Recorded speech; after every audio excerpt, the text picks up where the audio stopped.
네, SK건설이 시공하는 라오스댐 일부가 붕괴하는 사고로 인해 수백 명의 인명 피해가 발생하면서 사고 원인과 책임 소재에 관심이 쏠리고 있습니다. 네, 이런 가운데 러일 전쟁 당시에 침몰한 러시아 군함 돈스코이호를 발견했다고 발표해 주목을 받았던 신인그룹이 주가 조작 의혹을 받고 금감원의 조사를 받고 있습니다. 네. 이 밖의 사건 사고 소식들 김지영 변호사와 함께 자세히 살펴보도록 하겠습니다. 어서 오십시오. 어서 오세요. 네, 안녕하세요. 예, 반갑습니다. 자, 먼저 라오스댐 사고 얘기를 좀 해볼 텐데요. 일단 사고 원인은 복구 작업이 좀 끝나고 나야 면밀한 조사를 거칠 수 있을 텐데 현재까지의 상황을 좀 보면 일단 시공사인 SK건설에 상당한 책임이 지워질 가능성은 배제할 수 없는 것 같거든요. 일단 인재와 자연재 두 가지를 좀 놓고 봤을 때 어디에 좀 무게감이 실리고 있나요? 지금은 사실은 사고가 네. 난 지 얼마 안 됐고 수습 단계여서 원인 규명까지는 아주 시간이 많이 걸릴 것 같고요. 예. 사실 이제 원인이 규명된다고 하더라도 여러 가지 쟁점이 나올 것 같습니다. 그러니까 먼저 댐을 부실 시공했느냐 문제가 나올 것이고요. 예. 그러면 그런 부실 시공이 없다고 하더라도 이미 그 사고가 발생하기 이틀 전에 댐에 균열이 생겼는데 그럼 왜 방류 조치를 그때 하지 않았느냐라는 또 운영상의 문제가 생길 것 같고요. 예. 그리고 이미 이틀 전에 그런 문제가 제기됐음에도 불구하고 왜 주민들을 사전에 대피시키지 않았느냐 이런 여러 가지 쟁점이 제기가 될 것 같습니다. 그렇군요. 근데 지금 책임 공방을 놓고 운영사와 시공사 측의 서로 주장이 계속 엇갈리고 있는 상황 아니겠습니까? 일단 SK건설 측에서는 집중호우로 강이 범람을 했고 그런 주요 원인이 가장 큰 요인이었다라고 이야기를 하고 있는 것인데 이런 것들이 이제 추후에 이제 실제적으로 물이 다 빠지고 나서 그런 것들을 원인 규명이 된 후에야 알 수 있는 상황이 되는 거죠. 네, 근데 지금 논란이 되는 거는 SK에서는 그렇게 해명을 하고 있는데 예. 또 이제 운영사인 서부발전에서는 이미 그 이틀 전에 댐 상부에 10개의 균열이 발생을 했다는 것이거든요. 그렇죠. 그러면 SK발전에서 말하는 것처럼 자연 유실이 아니라 댐 자체에 문제가 있었던 거 아니냐라는 이제 의문이 생기는 거죠. 예, 근데 이게 SK건설이 이틀 전에 이런 어떤 유실 징조를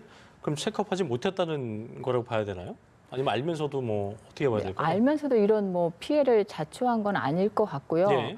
그게 이미 이제 물이 차올랐는데 그게 이제 그 매뉴얼상으로는 허용 범위였기 때문에 아직 방류 조치나 이런 건 안 해도 된다라고 생각을 했던 것 같아요. 그래서 그 조치가 좀 늦어졌던 거고요. 네. 그 상당히 비가 좀 많이 온 것으로 알고 있는 평소 강수량보단 두세 배는 더 왔다 이걸 얘기하면서 SK건설 측은 그렇기 때문에 어떤 자연재해 쪽으로도 얘기를 하는 것 같은데 그래도 그거는 그만큼 왔다고 하더라도 시공에 좀 문제가 있었다는 의견도 지금 나오고 있는 거죠. 예, 아무래도 서부발전하고 이제 SK 쪽에서 의견이 나오는 게 다르고 그리고 이제 이게 균열이 발생을 했다는 거니까 일단 시공상의 문제도 있을 수가 있는 거고요. 그리고 이게 원래 공기보다도 원래 건축이라는 게 그렇지 않습니까? 시작을 하면 공기가 늘어나는 게 일상인데 공사기간. 예. 그렇죠. 공사기간이 이번에는 거의 5개월을 단축을 해서 예. 좀 너무 좀 빨리 시공이 완료가 됐기 때문에 예. 좀 그런 문제도 있을 거라는 전문가들 얘기가 있습니다. 그렇군요. 앞서 언급을 해주셨던 사람들을 대피시키지 않았던 부분에 대해서도 서로 이제 이야기들이 다른 것 같아요. 그렇습니다. SK건설 측에서는 23일 날 확실히 이제 그 사고가 일어나기 전에 미리 좀 그런 조짐이 있어서 대피를 하라고 이야기를 했다. 그리고 23일 날도 또 그렇게 이야기를 했다라고 두 번에 걸쳐서 이야기를 했다라고 주장을 하고 있거든요. 이건 좀 어떻게 보십니까? 근데 그 부분은 좀 제가 문제가 있어 보이는 게 그 SK건설 직원들은 그 전에 대피를 했거든요.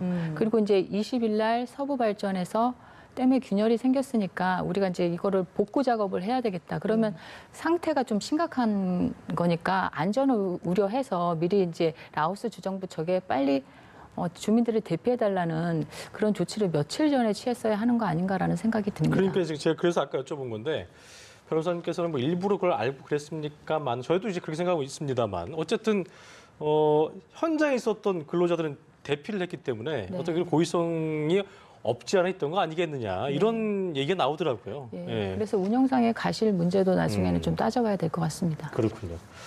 자, 발주처인 PMPC 여기는 이제 공사 수행 전에 6억 8천만 달러 우리 돈으로 환산을 하면 7천억 규모의 건설 공사 보험에 가입을 했는데 만약 사고의 어떤 귀책 사유가 시공상의 문제로 결론이 난다 하면은 이걸 보험을 통해서 배상을 받는 거예요? 어떻게 좀 봐야 될까요? 그러니까 이제 원래 책임보험이라는 게 그 건설사의 하자가 아니라 그 자연재해나 불가항력이 있을 때는 이제 보험사가 커버를 하는데 그 우리 운전자 보험도 그렇잖아요. 본인이 뭐 술을 본인 마셨다든지 과실일 고의나 경우에는, 중과실이 있으면 커버가 안 되는 것처럼 사실 이 경우에도 제가 아까 말씀드렸던 뭐 시공상의 문제라든지 운영상의 문제라든지 늑장 대처의 문제가 개입이 되게 되면 아마 보험으로 커버되지 않는 부분이 나올 겁니다.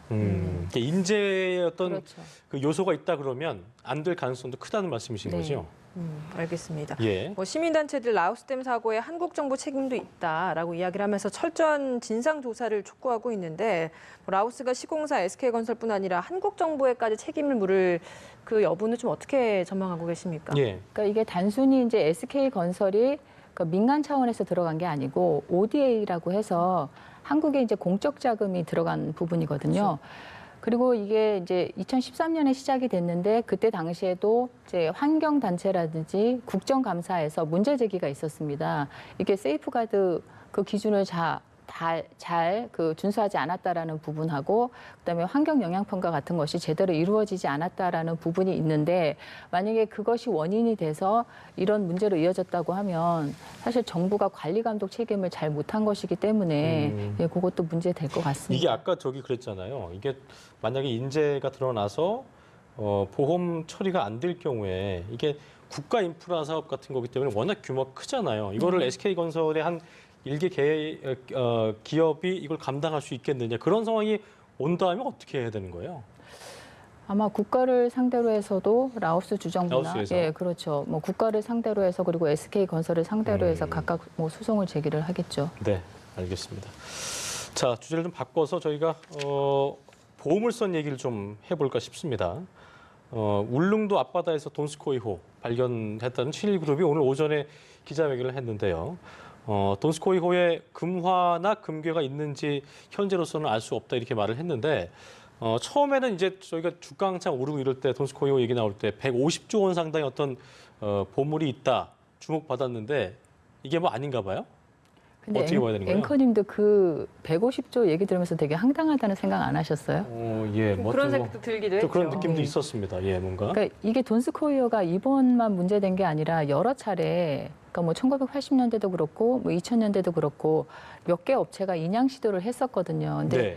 그 2000년대 동아건설에서 그것을 했었는데 그때 금괴를 한 500kg 정도 그래서 250억 정도가 있을 것이다라고 그 건설 회사에서 추정을 했어요. 근데 네. 갑자기 이 신일건업이라는 데서 150조라고 얘기를 하니까 그럼 근거가 있는 것이냐? 근데 근거도 없었던 것이고요. 오늘 발표 결과 보니까 예.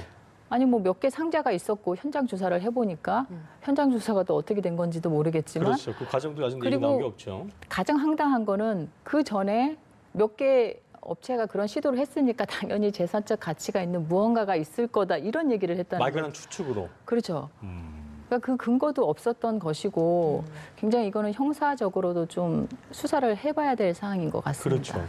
오늘 그 기자회견을 통해서 그 기존에는 150조 원 가치가 있는 금화가 있다라고 굉장히 막 자신감 있게 주장을 했다가 오늘 기자회견을 보면 뭐 150조 원까지를 장담할 수는 없다는 식의 약간 좀 불확실한 표현을 많이 사용을 했거든요. 이런 것을 두고도 좀 일부러 좀 거품을 빼려고 하는 의도도 있다라는 부분도 있는데 이건 좀 어떤 의미라고 좀 봐야 되는 겁니까? 근데 이게 그러니까 뭐 150조 뭐 기사에서 여러 번 문제됐으니까 아실 텐데 국유지에서 그런 발굴 작업을 하려면 10%를 보증금으로 내야 되는데 이 사람들 주장에 따라서 150조면 15조잖아요. 근데 이 회사가 자본금이 1억밖에 안 되고 세운 지도 얼마 안 되고 더군다나 업종이 건강기능식품을 만드는 회사였거든요. 예. 그러니까 그런 회사가 15조는커녕 1,500억도 내기 힘든 상황이니 예. 그리고 더 웃긴 거는 말을 바꾸는 게 그 정도가 아니라 그 돈스코이호 그 제철 무게 정도를 감안을 해서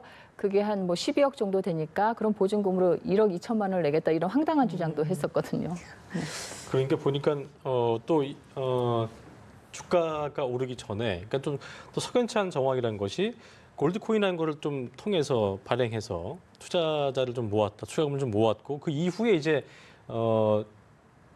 최대 주주로 있는 이 제1제강의 주가가 급등했다, 이제 급락하게 된 상황인 건데 그 부분도 좀 석연치 않다고 볼 수 있을 것 같아요. 지금 금융당국에서 네. 그 부분도 들여다보는 것 같습니다. 그러니까 신일그룹 대표가 그 제일제강 주식을 제일제강을 인수를 했는데 그게 이제 그 일반인들로부터 모집한 자금으로부터 인수를 했고 예. 그리고 제일제강 주식에 거의 거래도 없고 가격도 1,000원대였는데 예.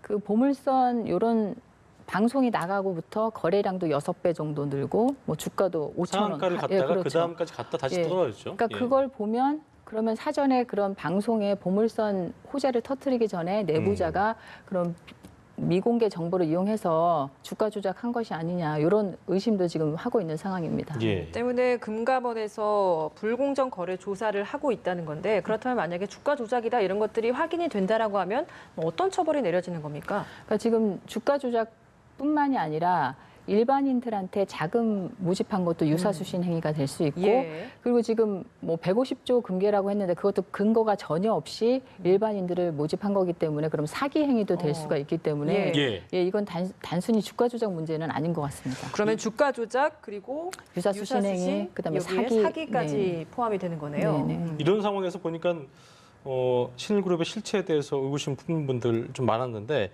오늘 기자회견에서 회사 이름을 신일그룹에서 신일해양기술 주식회사로 변경한다고 했는데 이거는 네. 어떻게 봐야 될까요? 감이 오시죠? 제가 아까 원래 업종이 건강기능식품 만드는 회사거든요. 근데 일반인이 생각을 했을 때도 건강기능식품 만드는 회사가 그런 거대한 선박을 인양한다는 거는 앞뒤가 안 맞잖아요. 그러니까 그런 네. 비판이 계속 제기되니까 또 이름을 그렇게 바꾼 것 같습니다. 네. 또 하나 산을 넘어야 될 게 바로 이 소유권 문제거든요. 처음에 이제 신일그룹이 주장을 했을 때 앞서 처음에 언급해 주셨던 동아건설이 우리가 처음 했던 것이다라고 이야기를 또 해서 그 당시에도 이제 소유권 문제가 있었고 이게 또 주춤했나 싶었더니 지금 또 러시아와의 소유권 문제도 또 다시 또 불붙을 것 같거든요. 이 소유권 문제는 좀 어떻게 정리가 되는 겁니까? 근데 저는 그게 너무 앞서가는 쟁점들이 아닐까 생각하는데 사실 있는지조차도 예. 지금 불확정인 상태고 확실하지 않고. 예, 그리고 지금 보증금이나 이런 것들이 절차가 안 됐기 때문에 아예 인양 자체가 안 되거든요. 시작되기도 어려운 상황이죠. 예. 그래서 그런 게 다 완비돼서 이제 들어간다고 하더라도 이게 러시아 선박이었으니까 당연히 러시아에서는 우리 거다라고 주장을 할 테고 또 이제 그 제일 이쪽 그 신일건업에서는 이게 매장물 발굴법에 의하면 80%는 발굴자가 가져간다라고 얘기를 하지만 그건 우리나라 법이고요. 러시아의 관계에서는 또 국제협약이나 조약으로 따로 풀어야 되는 거기 때문에 그렇게 단순한 문제는 아닌 것 같습니다. 이게 보니까 결과적으로 피해자는 이게 올랐을 때 기대 심리로 주식을 샀다가 보통 고점에 물렸다고 얘기하죠. 그런 분들이 피해자일 수 있는 건데 이렇게 좀 미확인된, 확인되지 않는 정확하지 않은 실체 없는 이 정보들이 난무하는 것도 이런 시스템도 좀 문제인 것 같아요. 어떻게 보세요?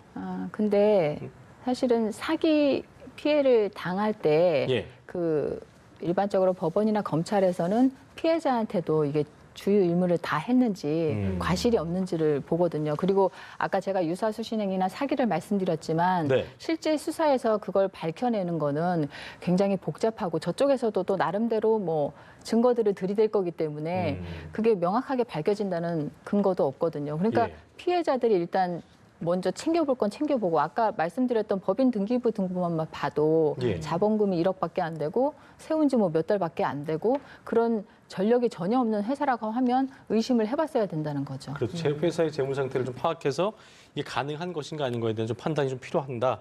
이렇게 좀 얘기를 해주셨습니다. 또 어떻게 상황이 될지는 좀 지켜봐야 될 것 같고요. 마지막 소식 좀 짚어보겠습니다. 아시아나 기내식 대란과 관련돼서 박삼구 회장의 배임 의혹을 수사한 경찰이 공정거래위원회에 관련자를 요청한 것으로 전해지고 있는데요. 공정위가 이제 지금 기내식 공급업체였던 LSG 스카이십 코리아 고발 사건을 조사하고 있는 상황인데 공정위랑 경찰이 투트랙을 조사하겠다 이렇게 된 거라고 봐야 되는 건가요? 예, 그러니까 처음에는 그냥 그러니까 불공정 거래 행위로 LSG 코리아에서 고소를 했지만 불공정 거래 행위로 이제 신고를 했지만 예. 무혐의 결정을 받은 걸로 알고 있어요. 근데 이번에 이제 그 하청업체 대표가 자살을 하고 이게 점점 문제가 심각하게 드러나니까 그러면 정말 이 아시아나 항공에서 금호홀딩스 사채를 1,600억 원어치 사지 않았기 때문에 이 물품 공급 계약을 해지를 한 것인지 예. 그렇다고 하면 그게 밝혀지면 사실은 불공정 거래 행위가 되기 때문에 그것도 조사를 해봐야 되는 거고요. 예. 그리고 아시아나 항공의 그 기내식 공급 계약을 체결하는데 금호홀딩스의 이익을 고려했다는 거는 아시아나 항공 회사라는 입장에서는 그 배임 행위가 되는 거죠. 그러니까 이제 그 뭐 총수라든지 관련된 임원들은 왜 아시아나 항공의 그 15년 동안 쭉 잘해왔던 기내식 업체를 바꿔치기해서 지금 이런 사태를 빚어지게 했느냐라는 책임 문제가 발생할 것 같습니다. 뭐 네. 이렇다 보니까 이제 박삼구 회장 소환까지 가는 것 아니냐라는 예측도 나오고 있는데 이 부분은 어떻게 전망하십니까? 아무래도 지금 뭐 기내식 그 계약을 체결을 하고 그리고 금호홀딩스와의 관계를 봤을 때 뭐 임원급은 조사를 할 것 같은데 가장 많이 거론되는 인물이고 핵심 인물이기 때문에 조사는 불가피할 것 같습니다. 어쨌든 하지만 그 조사에서 그 뭐 편을 봐주고 투자를 하기로 했던 그런 부분들을 명확하게 찾아내지 못한다면 또 수사가 좀 애매해질 수도 있다는 가능성도 있겠네요. 네, 맞습니다. 알겠습니다. 자, 지금까지 주요 사건 사고 소식들 김지영 변호사와 함께 자세히 짚어봤습니다. 오늘 말씀 고맙습니다. 네, 감사합니다.